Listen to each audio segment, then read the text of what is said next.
আসসালামু আলাইকুম প্রিয় দর্শক, সবাই কেমন আছেন? চলে আসলাম আগামীকাল 2 মার্চ 2026 সোমবারের খুবই গুরুত্বপূর্ণ আবহাওয়ার সংবাদ নিয়ে।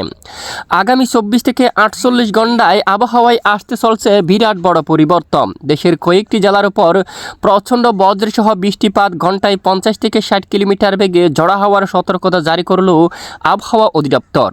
অন্যদিকে আগামী 9 মার্চ থেকে শুরু করে 15 মার্চের মধ্যে দেশের বিভিন্ন জেলায় শুরু হতে পারে কালবৈশাখীর মতো প্রচণ্ড বজ্রসহ বৃষ্টিপাত। প্রিয় দর্শক, আজ ও আগামীকাল কেমন থাকতে চলছে দুই বাংলার আবহাওয়া? পরবর্তী 7 দিনে দেশের উত্তরাঞ্চল, দক্ষিণাঞ্চল, ভারতের পশ্চিমবঙ্গ সহ উত্তরবঙ্গ, আসাম, ত্রিপুরা, মেঘালয় সহ সারা দেশের কোন কোন জেলাগুলোর উপর তীব্র ঝড় বৃষ্টি, নিম্নচাপ এবং আবহাওয়ার বিশেষ সতর্কবার্তা জারি করা হয়েছে তা সম্পূর্ণ বিস্তারিতভাবে জানিয়ে দেব ভিডিওটির মাধ্যমে।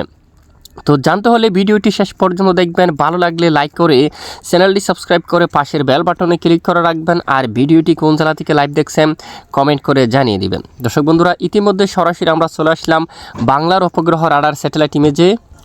আপাতত এই মুহূর্তে বাংলার আকাশ পরিষ্কার রয়েছে, তবে কিছু কিছু এলাকায় হালকা মেঘের আনাগোনা শুরু হয়ে গেছে। আগামী 24 থেকে 48 ঘন্টার মধ্যে দেশের পূর্ব দিকের বেশ কিছু অঞ্চলে, বিশেষ করে চট্টগ্রাম বিভাগের একাধিক এলাকায়, তারপর ত্রিপুরা রাজ্যের দিকে সিলেট বিভাগের কয়েকটি এলাকায় আকাশ মেঘলা হতে পারে এবং খুলনা ও বরিশাল বিভাগের উপকূলীয় অঞ্চলে আকাশ মেঘলা হতে পারে। সঙ্গে দু এক এলাকায় বিক্ষিপ্ত বজ্রসহ বৃষ্টিপাতের সতর্কতা রয়েছে। আমরা সরাসরি মেঘ বৃষ্টি মোড়ে চলে যাচ্ছি। আগামী সোমবার ও মঙ্গলবার চট্টগ্রাম বিভাগের অনেক এলাকায় আকাশ মেঘলা হওয়ার সম্ভাবনা থাকবে।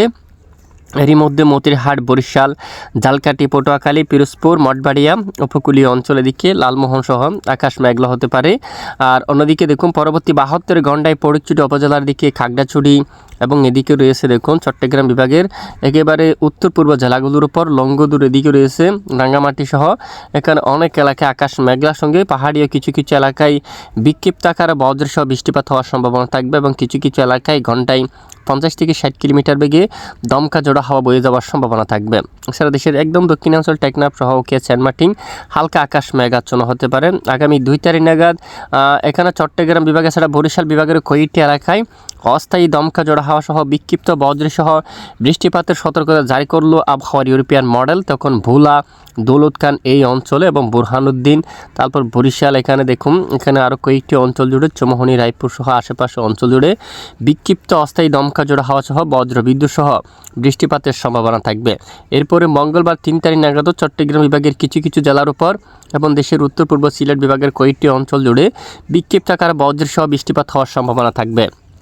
এছাড়া এরপরে আগামী 7 দিন 8 দিন পর্যন্ত আবহাওয়ার পরিস্থিতি স্বাভাবিক থাকতে পারে এবং এরপরে নতুন করে আগামী 9-10 তারিখ থেকে বাংলার আবহাওয়ায় আসতে চলছে আবারও বিরাট বড় পরিবর্তন এবং নতুন করে দেশের উত্তরাঞ্চল সহ দেশের মধ্য অঞ্চল এবং পূর্ব দিকের জেলাগুলোর অধিকাংশ এলাকায় নতুন করে শুরু হতে পারে ব্যাপক বজ্রসহ বৃষ্টিপাত।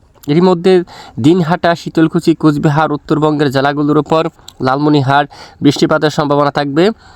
তারপরে এখানে ময়মনসিংহ এবং সিলেট বিভাগ সহ দেশের আরও এখানে পূর্ব দিকে জেলাগুলোর উপর বৃষ্টিপাতের আওতায়ভুক্ত থাকবে। এখানে দেখুন বিশেষ করে লাকি, আগরতলা, তারপর আমবাসার দিকে এবং মৌলভীবাজার, সিলেট, শিলচর সহ পাইলাপুল, এখানে কোলাশিপ অঞ্চল, কাপাসিয়া এবং এখানে অধিকাংশ এলাকায় হালকা থেকে মাঝারি এবং কিছু কিছু এলাকায় তীব্র বজ্র বিদ্যুৎ সহ বৃষ্টিপাত হওয়ার সম্ভাবনা থাকবে। তাই ভিডিওটি জোরের গতিতে শেয়ার করে সবাইকে জানিয়ে দেবেন। আর প্রতিদিন আবহাওয়ার লেটেস্ট আপডেট জানতে অবশ্যই আমাদের সঙ্গে থাকবেন। এতক্ষণ সাথে থাকার জন্য ধন্যবাদ।